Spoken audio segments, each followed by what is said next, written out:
going to continue on now with Denny Hamlin, driver of the number 11 Joe Gibbs Racing Toyota. If you have a question for Denny, please raise your hand. We'll get a microphone to you. We will start over here with Bob and then go back to Zach. Bob Pockris, Fox Sports. Is 2311 going to appeal the fine to Bubba? And what did you think of NASCAR's decision to fine him in light of what he did and maybe what, not finding what Chase Elliott did? Yeah, I mean, I think you can look at them similarly if you want to. You can look at them definitely differently if you would want to. In all, it's a judgment call, and I think that's kind of the explanation that they gave the team was that, it's a judgment call, and more than likely we've seen these things happen in other sports where, when the camera's on you live, right, it's not something that got cut away to and said, oh, yeah, by the way, this happened after the checkered.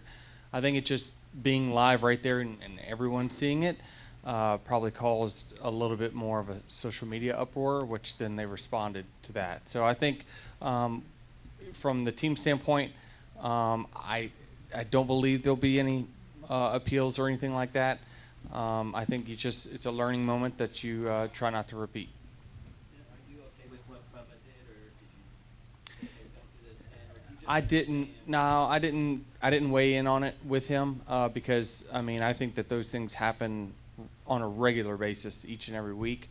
It's just, again, the circumstances of it being live on TV there was a little different. Go ahead, Zach. There we Yep. go. Results lately haven't been representative of the speed that you guys have had. Do you feel like this is a weekend where you guys can turn that around? And why do you feel like the results haven't been there? It's been some wonky races. It's just been a race. There's been rain that really changed New Hampshire, quite a bit from going to, what we think is a race-winning car and leading and feeling like we're going to win to not. And then obviously Chicago just turned out the way it did. We were really good in the dry pace. I felt very good with where I was at there. It went to rain, and then New Hampshire or Nashville, we all saw what happened there at the end. So just, some different finishes for sure, where this racetrack usually plays out in a more predictable manner than what those others have. Surely weather can be a factor in things like that, but you just feel like this track, you typically get an idea of, the best car usually wins here more often in a higher percentage than it does at those others. Go next to Kelly. Kelly, CrandallRacer.com. Denny, have you seen the big banner exiting the garage, the Mavis?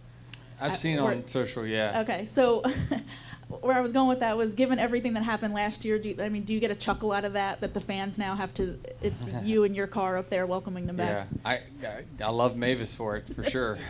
So, yeah, certainly, playing to the market is very, very good, and especially at a racetrack that they know I've got a really good track record at. So I'm glad them and the track were able to work something out there to make it all to, poke at the fans a little bit. The second thing I wanted to ask is, going back to the Oval at Indianapolis last week, I believe you've been one of the ones outspoken over the years about we should be on the Oval there. Yeah. So now that it's happening next week, just your expectations for that race. I think there's some concern about what the racing will look like, but the excitement and just the atmosphere of being back on the Oval. Yeah, I think if you're, crazy about side-by-side racing, it's probably not going to be too exciting for you, but it's still just a big event. And, it's still, over time, has been, some of the cars with the best engines, best aerodynamics, the best execution on pit road. All those things is what equals a winner at that track.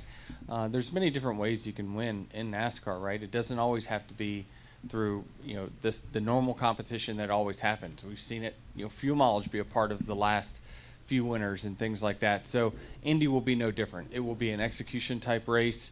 You're going to need to qualify well, but you just never know what can happen. Strategy is a big deal there. I do hope that these cars have enough drag down the straightaway to create slingshot type passes like we see on the Indy cars at that track. The only thing that will limit that is that I think our corner speeds are maybe just a hair too fast for the second place guy to stay close enough to make that work. So it'll be tough, but I think on new tires you got a shot to see something pretty great. Other than that, I think the purist needs to be looking at the strategy part of it. Let's go to Jim and then Claire. Jim Hunter, motorsport.com. Sort of related to Kelly's question, before the next gen car and before the Indy road course, there used to be a lot of talk that people who did well at Pocono also did well at Indy or vice versa. I wondered if you felt that was ever true for yourself, and is it too early to tell whether that might still hold true with the next gen car? I think there will be similarities for sure. A lot of it is just because of the long straightaways, the corners, the angle of the corners are not all that different. When you look at turn 2 here at Pocono, the way you approach it would be very similar to what you approach turn 2 at Indy. So I just think for many, many years, it's the cars that have that good mix of horsepower, drag, and downforce ratio. You take it to this next week at Indy, what you took here at Pocono, and you're going to see a lot of similarities. So I do think that you can draw some of those conclusions. You have 54 Cup Series wins, one more, and you would tie the NASCAR Hall of Fame record of Rusty Wallace for 11th on the all-time wins list with 55. A lot of wins. Do things like that matter to you? Is that a big deal? Yeah, I mean, it certainly is. It's where I've shifted my goals in this, in the final years of my career is to try to get to a big win number, get inside the top 10 of all-time winners, and so that's the goal that I can achieve week in, week out, right? I mean, certainly you always have goals of trying to win a championship, and that goes over a long period of time. But week to week, right, that's what fuels me to continue to go to the racetrack and do this grind every week, is to try to keep nailing down victories. So, yeah, to me, I think that when this is all said and done, all these different formats have changed, cars have changed over time, but the wins still stand as equal. So I think that those are why I value them so much. And a quick follow-up, 54 wins and wanting to get 55. What does that number mean to you? What did you think you would get by this time? Like, that's a large number of wins. Yeah, I mean, I think certainly 4 to 5 years ago, my number would have been 50, somewhere in that range. But, as times change and you start to pick up your performance, you change your goals. And so that certainly has changed. Again, I just feel so much more agitated by the ones that, like, we had one. There was 3 this year, leading inside 5 to go, and a late race caution just changed everything. So I think that, if you want to get to those goals that you want to win, you really got to capitalize on all the moments, because you just never know whether our performance will continue to stay at this rate for the years to come. But you do know that you've got it now, so you try to capitalize. Andrew Stoddard, frontstretch.com, over here, Denny. So talking about, speaking of career wins, 7 wins here at Pocono, more than any other driver, and you've done it in a variety of Cup Series car iterations, the Gen 4, the car tomorrow, the Gen 6, and the next gen. And yet, regardless of the car, you just keep winning. So what is it about Pocono? What's about this racetrack that suits your suits you as a driver and your driving style, to where you just keep winning regardless of what NASCAR throws at you? Yeah, I mean, I think that I'm a part of it for sure. I mean, you can't not draw that conclusion, but I just think this track in Indy, for whatever reason, it's just always been the telltale of where does your team really stand.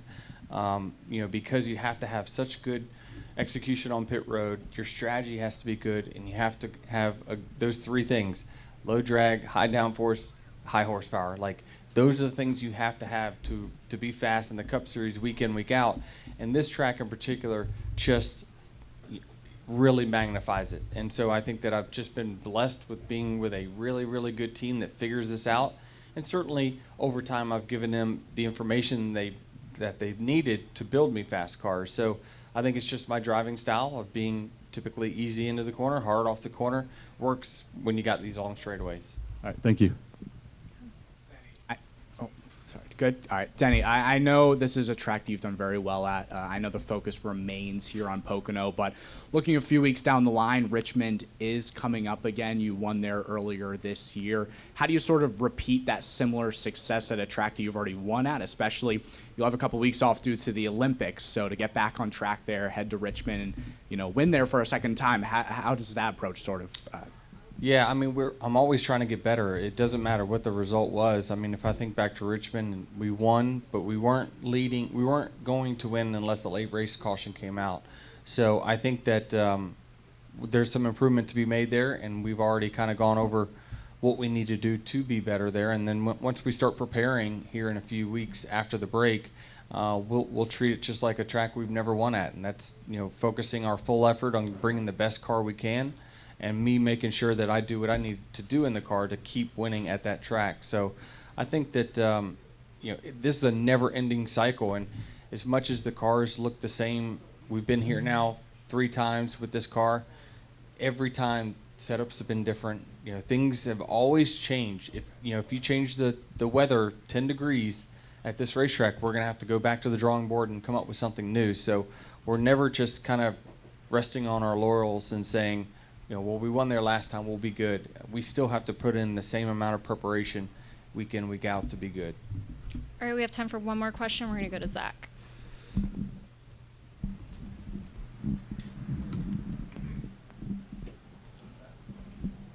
Zach Sterniello, NASCAR.com. Denny, 42 points out from the regular season championship lead right now.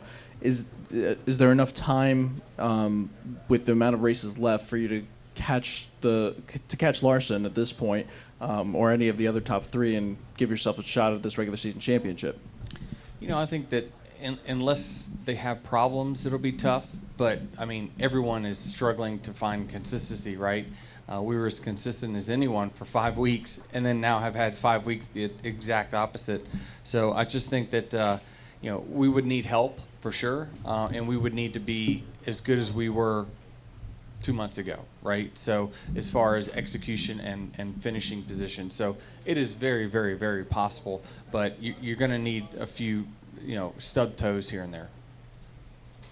All right, Denny, thanks so much for coming in, and good luck this Thank you. weekend. Just a reminder to the media,